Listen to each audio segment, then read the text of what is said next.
નમસ્કાર દર્શક મિત્રો, મિસ્ટર ગુજરાત ન્યૂઝમાં આપનું સ્વાગત છે।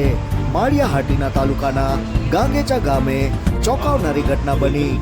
જેતપુરની વીજ કંપનીની ટીમ એક રહેણાંક મકાનમાં ચેકિંગ કરી રહી હતી, ત્યારે બે અધિકારી અને એક પીએસઆઈની હાજરીમાં કાર્યવાહી ચાલુ હતી। તે દરમિયાન બહાર ઉભેલા જીપના ડ્રાઈવર નાજાભાઈ મોગલ પર હુમલો થયો હતો। 3 અજાણ્યા શખ્સો બાઇક પર આવીને તમે કેમ ચેકિંગ કરવા આવ્યા કહી તીક્ષ્ણ હથિયારોથી હુમલો કરી ફરાર થઈ ગયા હતા। લોહી લુહાણ હાલતમાં ડ્રાઈવરને તાત્કાલિક કેશોદ સરકારી હોસ્પિટલ ખસેડાયા હતા। પોલીસે ઘટના સ્થળે પહોંચી તપાસ શરૂ કરી હતી તેમજ હુમલાખોરોને શોધખોળ ચાલુ કરી હતી। રિપોર્ટ બાય જગ અબુબકર। જોતા રહો મિસ્ટર ગુજરાત ન્યૂઝ, સત્યતાની સાથે સ્પષ્ટ વાત। રાજાભાઈ મોગલ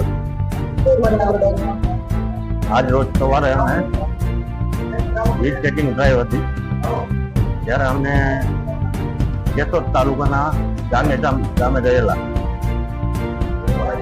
ત્યાં અમારા અધિકારી ટી કે રાદડિયા સાહેબ, અમારા લાઇન સ્ટાફ પરમારભાઈ અને પીએસઆઈ વાઢેર સાહેબ એ સાથે હતા। એ લોકો વીજ ચેકિંગ કરવા ઘરમાં ગયેલા। તે દરમિયાન હું બહાર ગાડી પાસે ઊભો હતો અને 3 અજાણ્યા શખ્સો આવ્યા અને મને કહે કે કેમ અમારા ગામમાં ચેકિંગ કરવા આવ્યા, અમારા ગામમાં નહીં આવવાનું ચેકિંગ કરવા, એમ કરીને મારી યારે ઝપાઝપી કરી। પછી તીક્ષ્ણ હથિયાર વડે હુમલો કર્યો અને મને માથામાંથી બહુ બ્લડ નીકળવા માંડ્યું।